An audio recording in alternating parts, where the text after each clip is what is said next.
Ottawa et Montréal, il y a la Nation. Puis ce qui est le fun ici, c'est que t'es toujours à quelques degrés de séparation de quoi que ce soit de francophone. Puis ça, on aime ça.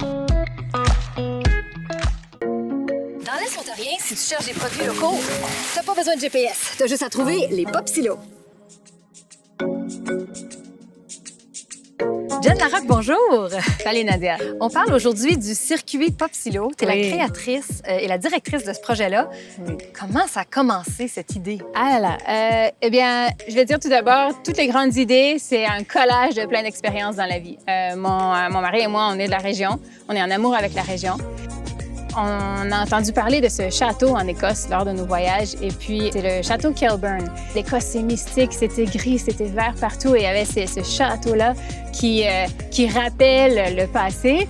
Mais l'une de ses façades est complètement couverte de graffitis et ça fait un pop de couleurs incroyable dans ce tableau-là. Et puis là, on a pensé on a vu ces silos. Puis là, j'imagine que cette image-là du château était là derrière la tête. Puis on s'est dit, il faut qu'on soit capable de créer quelque chose comme ça dans la région d'où nous, on vient. Alors, on a l'idée, mais là, pour se rendre à un silo complété, quelles sont les étapes? Là? Tout d'abord, c'était un projet ambitieux. Il fallait vraiment le vendre et puis essayer de le rendre tangible.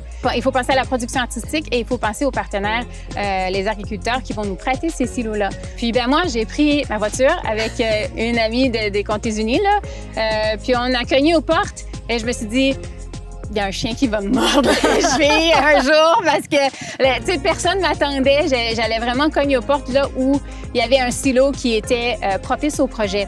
On a misé sur la viabilité touristique du circuit entre les autoroutes. Et puis, on s'est dit, bon, il y a certains secteurs de la région où les petits producteurs sont tout près des silos.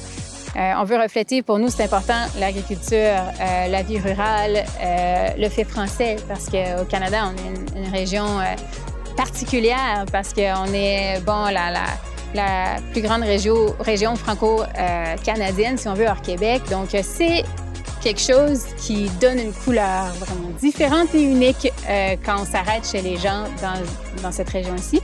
C'est de l'art urbain, c'est de l'art vivant, c'est de l'art... Comment on décrit? C'est une vraiment bonne question.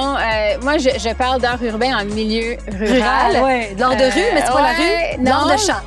Oui, exactement. C'est unique, hein?